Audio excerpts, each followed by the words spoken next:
Assalamualaikum warahmatullahi wabarakatuh. Halo sahabat TV 10, salam bahagia, kembali saya Carla Ratna menjumpai Anda kali ini dalam program Bincang TV 10. Apa yang akan kita perbincangkan pada kesempatan kali ini? Seperti kita ketahui bersama bahwa sebentar lagi kita akan menjelang Hari Raya Idul Adha atau lebih dikenal dengan Hari Raya Idul Kurban ya. Hari Raya Kurban tentu saja tidak lepas dari niat kita untuk berkurban.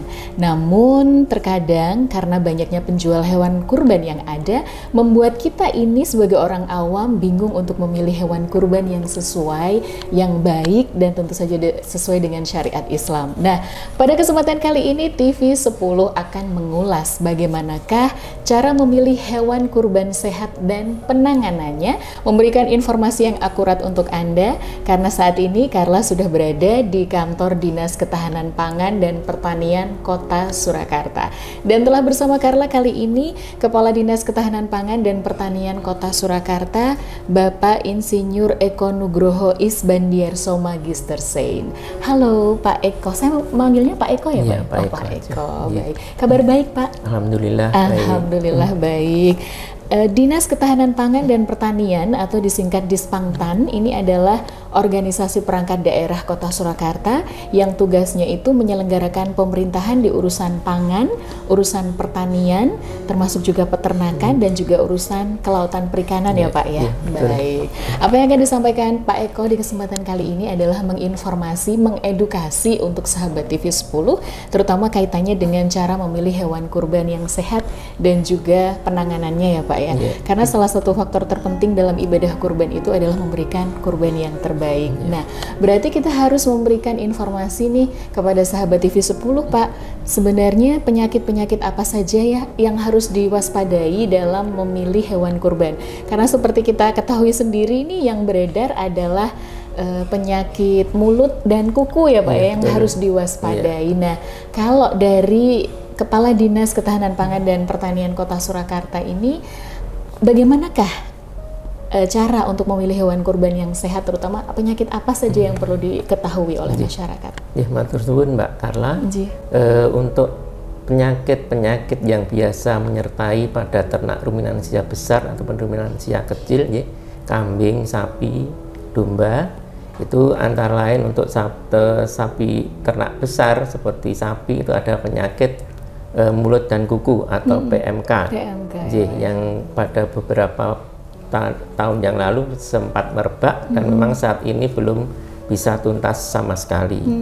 Dan untuk mengetahui apakah suatu sapi atau ternak mengandung penyakit PMK itu bisa kita lihat dari gejalanya. Jadi misalkan suhu demam, kemudian timbul lendir yang keluar dari mulut, karena di situ di dalam mulut ataupun juga lidahnya itu ada lesi atau juga ada luka. Luka. Sehingga akan keluar lendir. Di samping itu juga teracaknya juga bisa terserang, sehingga kalau terkena PMK itu bisa dilihat kalau kakinya menjadi pincang. Karena adanya yang menyerang pada kuku pada sapi tersebut. Namun untuk diketahui bahwa untuk penyakit PMK ini bukan bersifat zoonosis, artinya tidak menular kepada manusia. Jadi aman. Namun demikian untuk apakah ternak tersebut nanti bisa dikonsumsi atau tidak itu kita lihat dari tingkat keparahannya, dan kita sudah ada fatwa MUI yang menyebutkan bahwa kalau parah itu tidak bisa digunakan konsumsi untuk hewan kurban, tapi kalau masih ringan itu bisa dimanfaatkan untuk hewan kurban. Jadi selain PMK ada juga penyakit LSD, Lumpy Skin Disease. Itu adanya bintol-bintol pada kulit sapi ataupun pada kulit sapi. Itu yang dari utamanya ada juga sama demam, kemudian juga timbul bentol-bentol pada seluruh atau sebagian di kulit sapi, kemudian juga adanya bengkak juga pada persendian. Nah, itu nanti bisa kita lihat juga apakah itu juga sama, juga tidak bersifat zoonosis, artinya tidak menular pada manusia. Ini namanya hanya antar hewan saja. Sesuai dengan fatwa UI juga demikian. Apakah itu bisa masuk hewan kurban atau tidak, itu dilihat dari tingkat keparahannya. Ya, apabila kurang dari 50% bentol-bentolnya, kemungkinan masih bisa digunakan. Namun juga nanti harus melihat dari kondisi ternak tersebut dari dokter hewan setempat untuk menyatakan ini layak atau tidak untuk dikonsumsi untuk korban. Kemudian yang ketiga adalah penyakit Pasteurdespeptitis ruminans. Ini termasuk yang sebetulnya sudah lama, tapi ini masuk dalam wabah yang baru. Ini menyerang pada ternak ruminansia kecil, yaitu kambing ataupun domba. Jadi itu menyerang pada saluran pernapasan dan saluran pencernaan, sehingga timbul semacam ingus yang kental pada mulut, juga pada mata. Ini juga tidak bukan zoonosis juga, bukan zoonosis, ya. Tapi juga melihat tingkat keparahannya seperti apa. Kalau memang tidak begitu parah, nanti juga bisa untuk hewan kurban. Kemarin juga ada fatwa MUI-nya, tingkat keparahannya seberapa, nanti bisa bisa atau tidak untuk dilaksanakan untuk hewan kurban. Kemudian yang paling sering adanya vaskulitis atau cacing hati. Ini biasanya memang secara fisik dari luar memang tidak terlihat, nah baru terlihat nanti setelah dilakukan pemotongan dan hati yang ada nanti kita periksa. Biasanya kalau mengandung cacing hati atau vaskulitis ini warnanya akan lebih pucat. Kemudian ada selaput hatinya berwarna keruh, ada saluran empedunya menebal, kemudian kita dipotong, itu nanti akan keluar cairan kehijau-hijauan dan terasa seperti berpasir. Berarti tahunya itu setelah dilakukan pemotongan, ya Pak ya? Pemotongan. Saat berkurban jadi belum tahu, atau saat membeli belum bisa didiagnosis, ya Pak? Karena kelihatan misalnya sapinya gemuk, ternyata ada cacingnya, gitu. Jadi untuk mengetahui ada tidaknya, yaitu setelah dilakukan pemeriksaan pada hati tersebut. Dan untuk ini sebetulnya juga bisa dikonsumsi, tapi kalau terlalu banyak ya sebagian sudah dibuang saja. Gitu. Tapi masih bisa dikonsumsi. Ya, ini karena nanti pada saat direbus itu biasanya cacingnya sudah mati. Tapi kan kalau jijik itu kan ada cacingnya jadi lebih baik untuk dibuang dan nanti bisa dipendam. Begitu ya. Nah, ini beberapa penyakit yang menyertai pada ternak kurban, baik itu sapi, kambing, ataupun domba. Jadi sebenarnya ciri-ciri fisik yang disebutkan dari 3 jenis tadi penyakit itu sudah bisa dilihat ya Pak ya dari ciri fisiknya. Yang kalau yang tidak bisa itu yang cacing hati. Artinya kalau mungkin sahabat TV 10 mau membeli hewan kurban, itu tadi bisa dilihat tanda-tanda penyakitnya. Mending kalau memang melihat gejala yang seperti itu dihindari ya Pak. Cari yang benar-benar sehat. Oke. Nah, kemudian Pak, bagaimana ini cara untuk memilih hewan kurban sesuai dengan umurnya atau yang sudah berumur nih? Sesuai dengan umur itu biasanya kita melihat dari perubahan gigi. Dari perubahan giginya. Jadi kalau untuk ternak sapi itu biasanya minimal umurnya 2 tahun. Kalau kambing atau domba itu minimal berumur 1 tahun. Itu bisa dilihat dari perubahan giginya. Jadi pada perubahan gigi biasanya akan timbul gigi yang lebih besar. Jadi dilihat kalau dengan cara membuka mulut nanti bisa kita lihat kalau sudah berganti sepasang itu berarti untuk kambing itu sudah berumur 1 tahun. Kalau sapi bisa minimal berumur 2 tahun.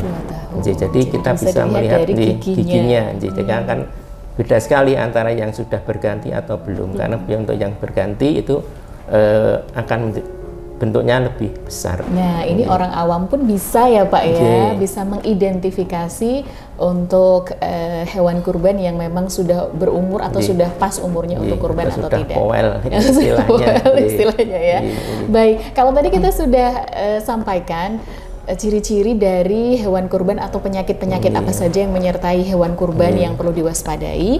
Nah, berarti kita juga harus menyampaikan kriteria hewan kurban yang sehat. Berarti ciri-cirinya yang sehat itu yang seperti apa, Pak?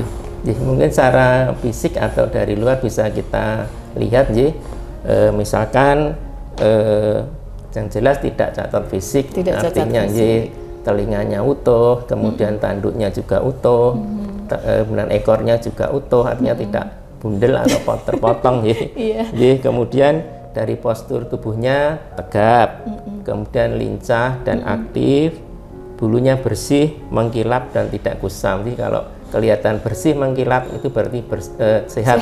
Karena kalau ternak sakit biasanya bulunya menjadi kusam. Oh, tandanya sakit itu bulunya kusam ya. Jadi bulu itu juga menandakan kondisinya. Ternak itu sehat atau tidak. Kemudian dilihat dari sinar matanya, matanya jernih. Kalau sayu berarti kan juga sakit, dalam keadaan sakit. Oh iya. Kemudian hidungnya lembab dan basah. Kemudian alat kelaminnya lengkap, karena untuk ternak jantan di testisnya ada 2. Jadi kalau 1 berarti itu termasuk tidak sah untuk digunakan untuk kurban. Kemudian anusnya bersih, karena kalau sakit biasanya kan ada diarenya, ada kotoran-kotoran yang menempel pada anus. Kemudian nafsu makannya baik. Kalau sehat mestinya kan nafsu makannya baik. Kalau tidak sehat biasanya merasakan kurang untuk makan. Seperti juga manusia kalau sedang sakit juga nafsu makannya berkurang. Misal beberapa ciri untuk kita melihat hewan kurban yang sehat. Oke. Baik, nanti akan kita lanjutkan bagaimana penanganan hewan kurban ini menurut Kepala Dinas Ketahanan Pangan dan Pertanian Kota Surakarta. Untuk itu jangan beranjak kemanapun, setelah jeda kami segera kembali untuk Anda, tetap di Bincang TV 10.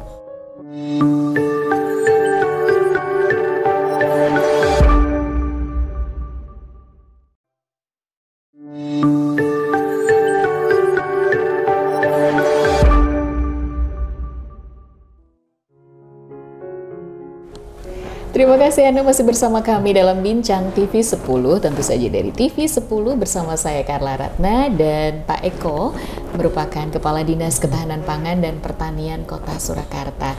Kita tadi sudah berbincang ya Pak tentang bagaimana mengetahui hewan kurban ini menderita penyakit apa, cirinya sudah.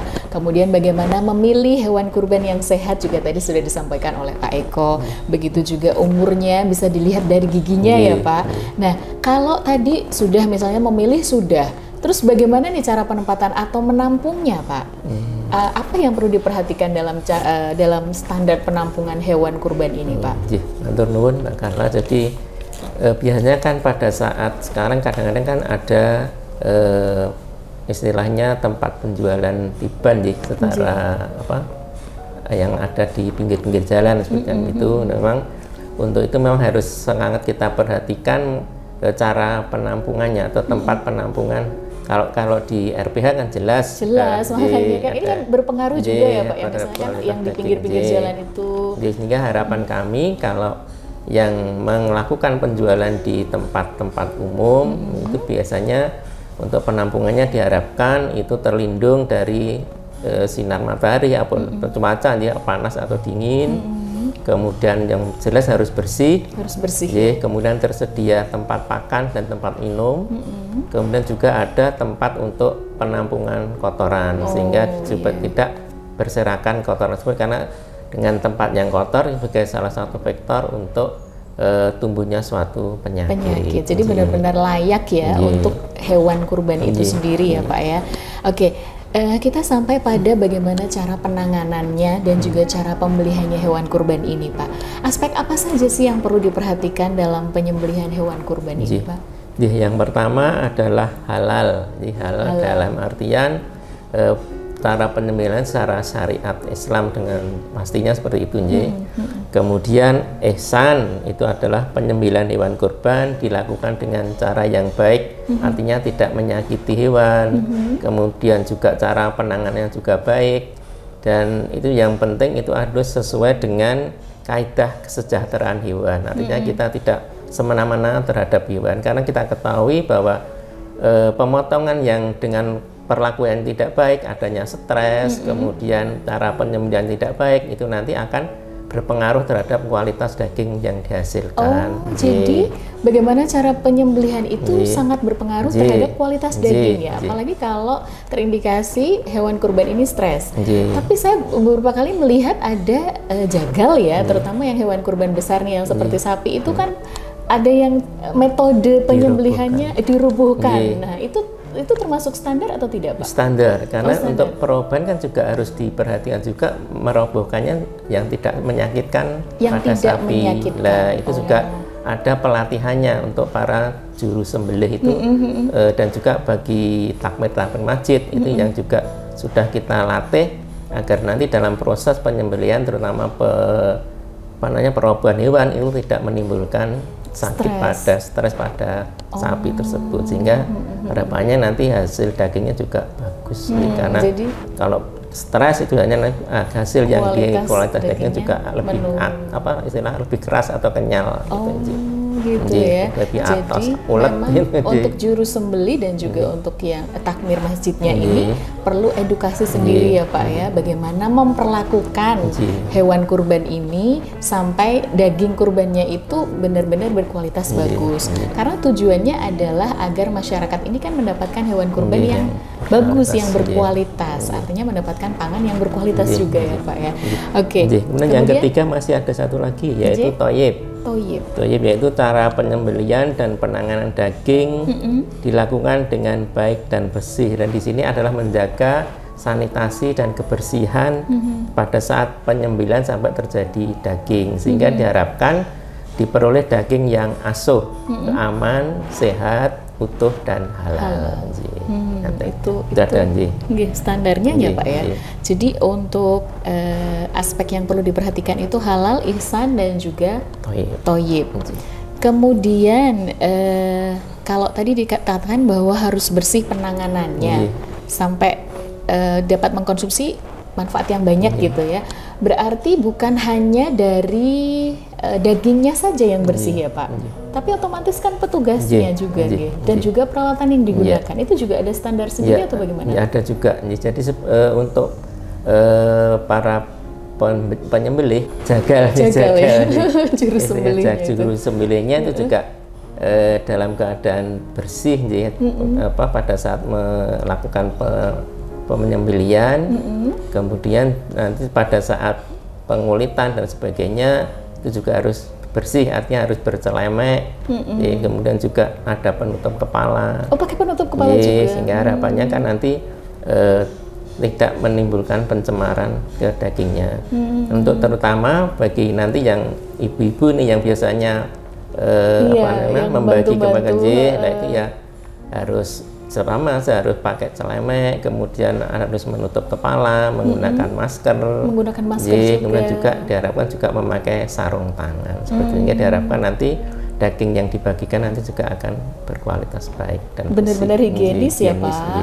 Berarti memang bukan hanya dari dagingnya saja yang harus diperhatikan kebersihan atau higienisnya, tapi juga dari para petugasnya. Terutama standar yang disampaikan oleh Pak Eko ini tadi adalah sampai bahkan penutup kepala. Itu untuk semua yang ngurus ya Pak ya. Semua pakai penutup kepala dan diusahakan untuk menggunakan masker. Sampai sedetail itu gitu. Jadi kita ulas sedikit lagi Pak tentang prosedur operasional standar penyembelihan hewan kurban tadi. Mohon dijelaskan untuk lebih detailnya. Kita pertama terkait kebersihan tempat dan petugas tadi sebagian sudah saya sampaikan. Tempatnya untuk penyembelihan itu harus terpisah dengan pembabaran daging tadi. Tempatnya terpisah. Jadi pada saat pemotongan terutama untuk yang dilakukan di luar rumah potong hewan seperti di halaman masjid dan sebagainya, itu sebaiknya disediakan tempat untuk penampungan darah, juga untuk tempat penampungan kotoran.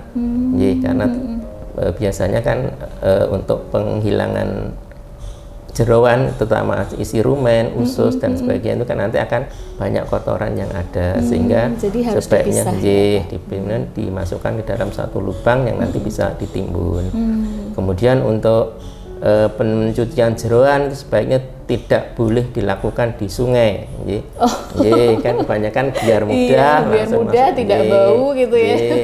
Tapi akan sangat mencemari lingkungan. Yang kita bisa sampaikan lebih baik ditampung dan pencuciannya juga menggunakan air yang bersih, minimal dengan air sumur. Jadi kan kita tahu bahwa di jeroan itu banyak sumber bakteri-bakteri yang ada di ternak tersebut. Kemudian untuk pada saat pencacahan itu tempatnya berbeda tadi nggih, dan jadi sebaiknya tetap terpisah ya Pak, pemotongan, kemudian tempat jeroan dan juga tempat ini lidah harus beda. Dan biasanya harus menggunakan dilemek tidak langsung dari atas tanah atau di atas pakai alas ya harus alas, pakai minimal pakai terpal, baiknya pakai yang terpal yang bersih dan atau juga plastik yang bening. Tetap semuanya harus menggunakan yang bersih ya Pak. Karena daging itu merupakan media yang mudah sekali tercemar oleh bakteri dan sangat berbahaya. Nanti misalkan terjadi pencemaran bakteri yang bisa menimbulkan keracunan pada kita yang mengkonsumsi. Oh, dampaknya sampai kalau keracunan bisa. Tapi yang jelas itu sangat merupakan media yang baik untuk perkembangbiakan bakteri. Kemudian pada saat pembagian itu sebaiknya menggunakan bahan yang kedap air atau tidak korosif. Kalau bisa kita menggunakan besek kalau ada. Malah justru pakai besek ya Pak? Kalau tidak bisa menggunakan plastik tapi yang bening. Karena kalau plastik yang berwarna atau hitam kan kemungkinan ada bisa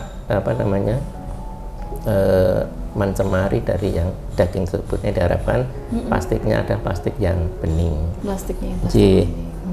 Kemudian untuk penanganan daging sisa, misalkan nggak habis nih pada saat penyembelihan gitu, bisa disimpan di dalam freezer. Bisa disimpan di dalam freezer. Dengan cara ya daging kita potong yang lebih kecil-kecil, kemudian dimasukkan dalam tempat yang tidak korosif dan kedap, atau juga dengan dalam plastik bening tadi, dan bisa langsung dimasukkan ke dalam freezer. Bisa langsung dimasukkan freezer ya Pak, tanpa dicuci terlebih dahulu. Tanpa dicuci, yang penting dimasukkan ke dalam plastik yang kedap atau bersih juga dan kedap ya Pak ya. Intinya harus dipotong kecil-kecil. Ini untuk apa Pak? Ya kan akan lebih memudahkan nanti pada saat kita akan menggunakan. Kalau di freezer kan menjadi beku. Kalau kecil kan akan lebih mudah untuk nanti pencairan kembali. Jadi bisa juga mengambil langsung sesuai kebutuhan gitu ya Pak ya. Tidak perlu langsung misalnya kalau dijadikan satu langsung keluar masuk. Kalau itu keluar juga kan tidak boleh. Kalau sudah keluar kan tidak boleh dimasukkan kembali. Karena nanti sebagai media untuk perkembangbiakan bakteri juga. Jadi cukup riskan sekali ya Pak. Kalau disimpan memang cukup lama, mungkin bisa 6 bulan bisa bertahan disimpan di suhu freezer sampai 6 bulan hewan kurban itu. Iya. Jadi, tapi harus diwaspadai juga, tidak boleh keluar masuk freezer ya Pak. Kalau begitu sudah keluar freezer, tidak boleh dimasukkan lagi. Makanya Pak Eko menyarankan untuk dipotong kecil-kecil, dimasukkan plastik yang kedap dan juga yang bersih. Jadi begitu akan menggunakan, tinggal mengambil sesuai kebutuhan Anda. Menarik sekali. Nanti kita akan bincang lebih lanjut lagi tentang penanganan hewan kurban ini atau penanganan daging kurban ya selanjutnya. Jangan kemana-mana, tetap bersama kami di Bincang TV 10. Kami segera kembali.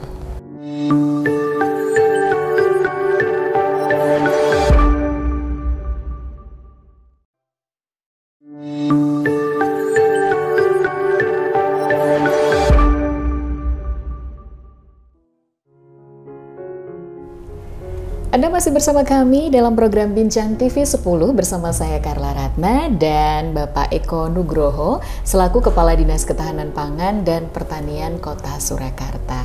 Nah Pak Eko, tadi kita sudah berbicara bagaimana memilih hewan kurban sudah, kemudian juga bagaimana penanganan hewan kurban ini juga sudah disampaikan ya Pak.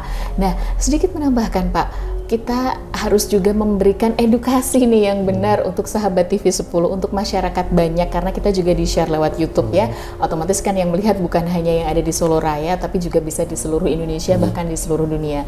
Nah, intinya adalah bagaimana memperlakukan hewan kurban, karena selama ini di masyarakat ada beberapa kesalahan dari beberapa orang yang memperlakukan hewan kurban ini mungkin tidak kurang berperi kehewanan ya. Intinya adalah kita akan berbicarakan adalah tentang kesejahteraan hewan kurban ini Pak. Nah, ada mungkin informasi yang mau disampaikan untuk sahabat TV 10 terkait kesejahteraan hewan yang juga harus kita perhatikan Pak.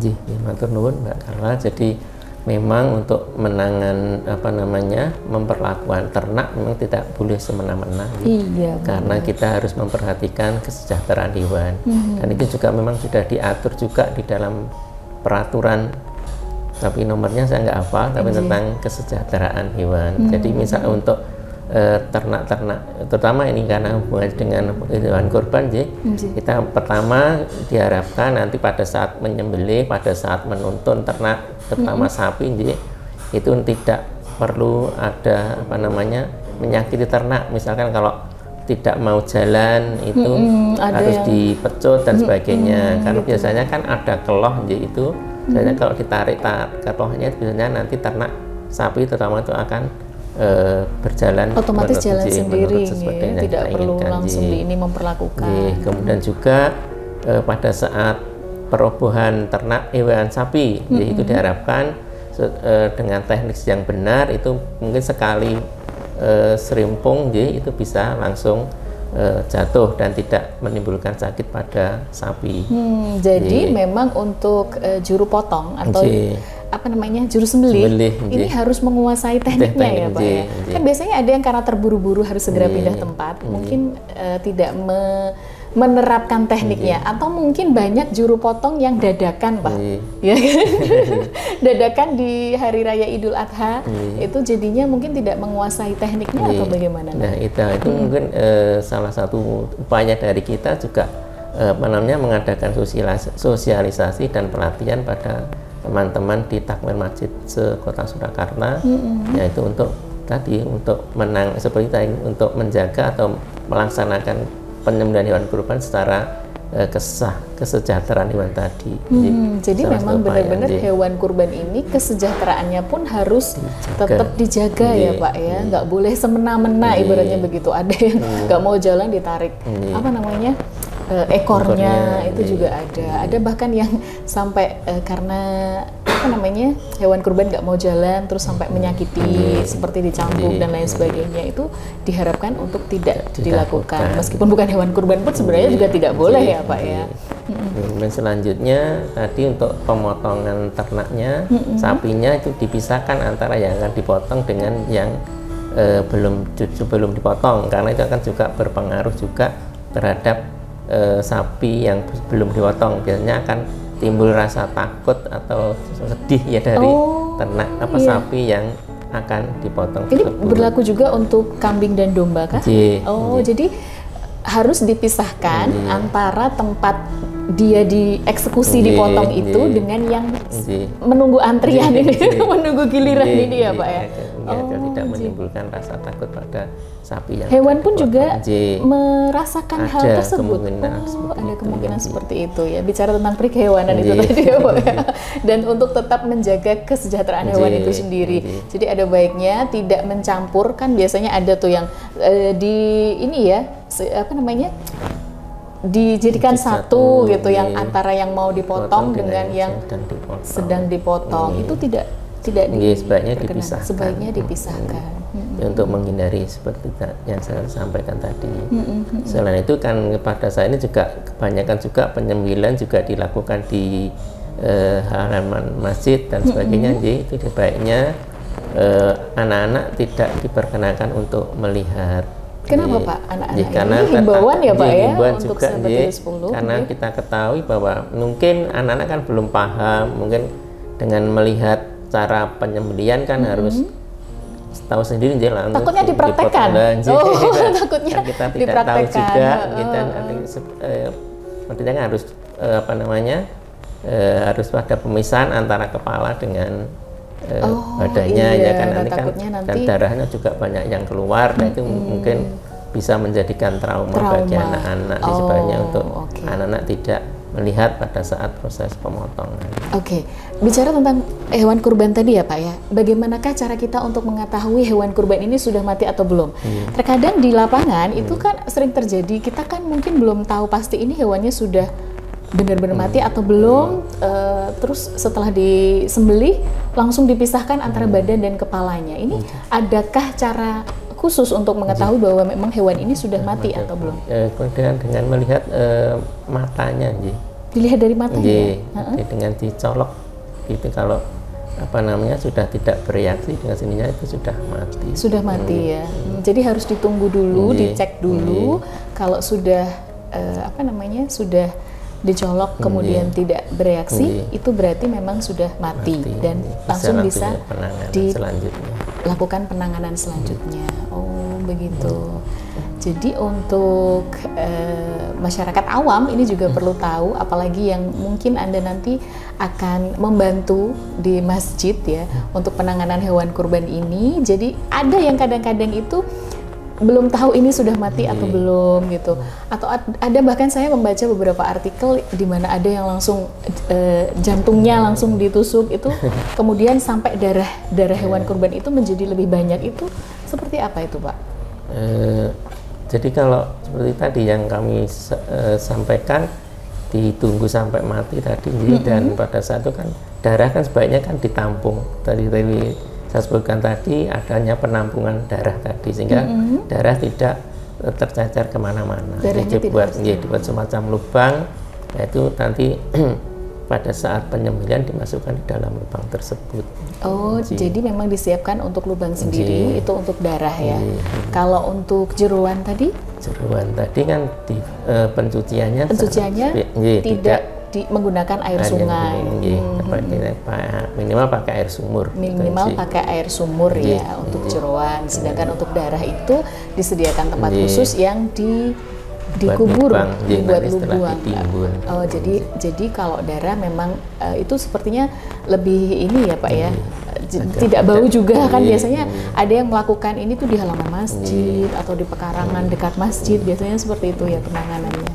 Oke, ada himbauan lagi yang mau disampaikan untuk sahabat TV 10 terkait pemotongan hewan kurban ini? Ya, tadi himbauannya pertama ditinjau dari penyakit, tadi sudah saya sampaikan, harus mengetahui ciri-cirinya, mengandung penyakit atau tidak, ternak yang akan disembelih, kemudian cara proses pemotongannya harus secara keserawan, memperhatikan kesejahteraan hewan, juga masalah sanitasi dan kebersihan juga harus dilaksanakan dengan baik.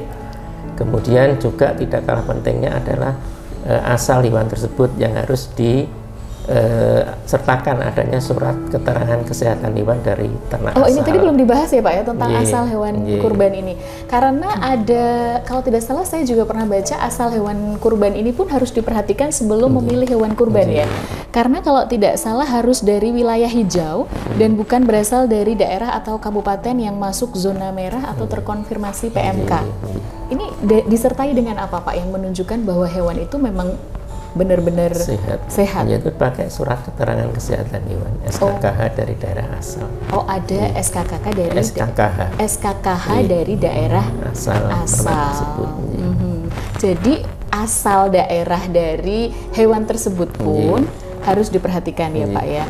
Harus dari wilayah hijau, artinya bebas tidak terkonfirmasi wabah PMK atau penyakit-penyakit yang lain ya dari hewan tersebut.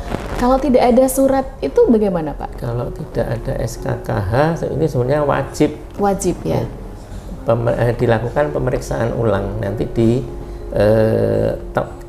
daerah tujuan setempat, misalkan dari dari Sragen misalkan tanpa SKKH, dan nanti dari kita melaksanakan pemeriksaan ulang untuk ternak tersebut. Jadi memang harus benar-benar hewan ini harus bersertifikat istilahnya gitu ya, harus punya surat bahwa dia itu sehat. Karena apalagi yang dari luar kota atau luar daerah, kita kan tidak pernah tahu bagaimana dia ditangani di wilayahnya, ataukah dari mana berasal hewan tersebut kan tidak tahu ya Pak. Jadi memang kita harus benar-benar memastikan hewan tersebut benar-benar sehat dan tidak dari daerah atau wilayah yang masuk dalam wabah PMK atau penyakit lainnya. Baik, jangan kemana-mana, kami akan segera kembali untuk Anda, tetap bersama kami di Bincang TV 10.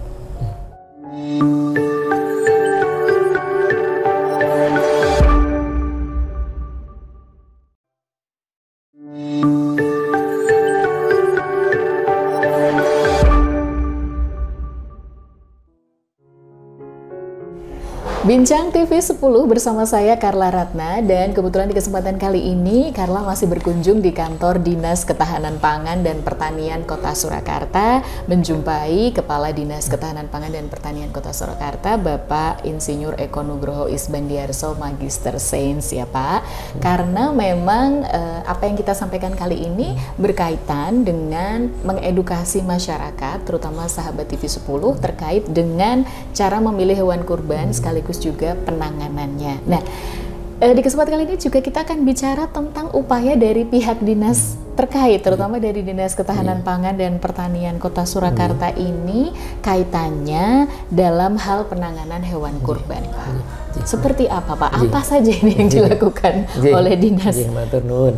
Jadi beberapa upaya yang sudah kita laksanakan, nah ini secara rutin ya, tiap tahun kita laksanakan.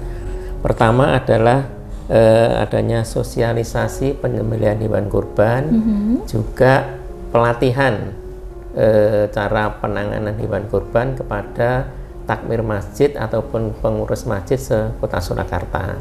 Untuk tahun ini kita mengundang 60 takmir masjid ya, yang ada di Kota Surakarta, memang secara bergantian ya. Mungkin tahun yang lalu masjid ini, tahun ini masjid ini. Oh, berarti dari masjid ke masjid tiap tahun ya Pak ya tempatnya. Jadi diundang 60, tahun ini 60 takmir masjid. Berarti mewakili 60 masjid atau bagaimana Pak? 60 masjid di 5 kecamatan. Di 5 kecamatan yang ada di Surakarta. Nah, itu isinya ya tadi sosialisasi mengenai penyakit hewan, kemudian tata cara penyembelihan, juga praktek pelaksanaan penyembelihan hewan kurban seperti apa. Tadi contohnya ada praktek perobohan dan sebagainya, dia secara teknis yang benar itu seperti apa, sehingga nanti pada saat pelaksanaan itu tidak menimbulkan seperti tadi ada penyiksaan hewan dan sebagainya. Iya, bikin hewannya stres atau gimana gitu ya. Jadi benar-benar takmir ini tuh diberikan pelatihan ya Pak ya. Diharapkan dari takmir itu sendiri nanti mensosialisasikan kepada takmir yang lain atau nanti yang akan menjadi pengurus hewan kurban tersebut. Itu kemudian selanjutnya ada pemeriksaan, ada tim dari kita yang kita sudah membuat tim yang kurang lebih sebanyak 60 orang dan itu juga rutin tiap tahun, yang anggotanya ada semua karyawan Karwati yang ada di Dinas Ketahanan Pangan dan Pertanian Kota Surakarta. Itu tugasnya pertama adalah untuk pemeriksaan hewan kurban pada tempat-tempat penjualan hewan kurban. Seperti tadi disebutkan, ada mungkin saat ini kan ada tempat penjualan secara tiba-tiba. Tiba-tiba di pinggir jalan tuh ada. Itu juga termasuk itu memonitor dan juga memeriksa hewan-hewan yang dijual itu apakah sehat atau tidak. Misalkan kalau tidak sehat, berarti ada tindakan untuk kita melakukan pengobatan. Kemudian juga untuk mengetahui juga tadi yang harus disertakan ada SKKH-nya tadi. Kita bisa meminta keterangan dari penjual apakah ternak-ternak yang dijual di Solo itu ada SKKH dari daerah setempat atau tidak. Jadi intinya pemeriksaan ini dilakukan tidak kemudian setelah ditemukan terus nggak boleh jualan lagi, itu enggak ya Pak ya. Jadi kan ada yang insecure, waduh ini kalau ada pemeriksaan nanti jangan-jangan kalau ketahuan ada yang sakit terus nggak boleh jualan lagi. Tapi justru ditangani ya Pak. Ditangani, misalkan ternak yang sakit ya harus dipisahkan dengan yang kemudian sehat, diobati gitu. Dari kita. Kemudian pada saat penyembelihan, pada saat hari H-nya nanti teman-teman yang tergabung dalam tim tadi melakukan pemeriksaan hewan kurban baik sebelum antemortem, biasanya 1 hari sebelum dipotong dan juga pada saat penyembelihan tadi kualitas dagingnya seperti apa. Oh, itu juga langsung turun ke lapangan itu Pak petugasnya? Jadi 60 itu nanti disebar di 5 kecamatan di Kota Surakarta. Itu termasuk tadi yang pemeriksaan hati itu bukan Pak? Itu juga dilakukan ya. Jadi teman-teman H-1 untuk dan antemortemnya. Antemortem itu apa Pak? Pemeriksaan sebelum dipotong. Sebelum dipotong. Dan pada saat pemotongan nanti juga turun lagi untuk mengetahui kualitas daging yang dipotong seperti apa.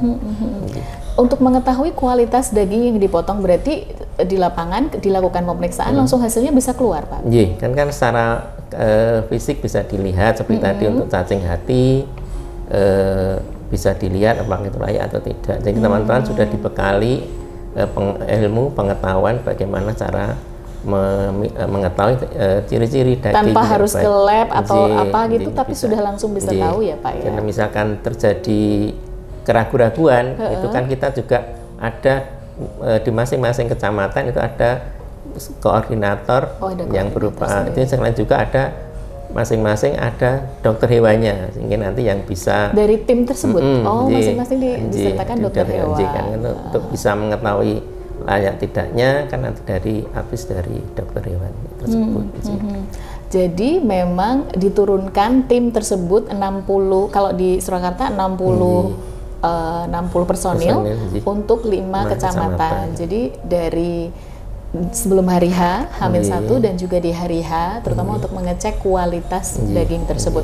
Kalau ditemukan yang tidak berkualitas, berarti? Ya, artinya kalau memang tidak layak dikonsumsi, ya harus dibuang, artinya dipendam atau gimana, tidak untuk tidak boleh untuk dikonsumsi gitu ya. Masyarakat. Oke. Jadi ya memang standar kualitasnya benar-benar terjaga ya, Pak. Apakah di tahun-tahun sebelumnya ada kasus-kasus yang mungkin ditemukan di lapangan ada yang benar tidak layak konsumsi, Pak? Biasanya yang banyak adalah cacing hati. Cacing hati banyak kan diisip itu. Kalau penyakit-penyakit yang lain tidak. Yang terutama ciri fisik ya, karena memang ketahuannya cacing hati ini setelah dilakukan penyembelihan ya. Oke. Jadi memang harapannya dari Dinas Ketahanan Pangan dan Pertanian Kota Surakarta ini seperti apa sih, Pak, sebenarnya terhadap baik itu hewan kurban ataupun dari petugas-petugas?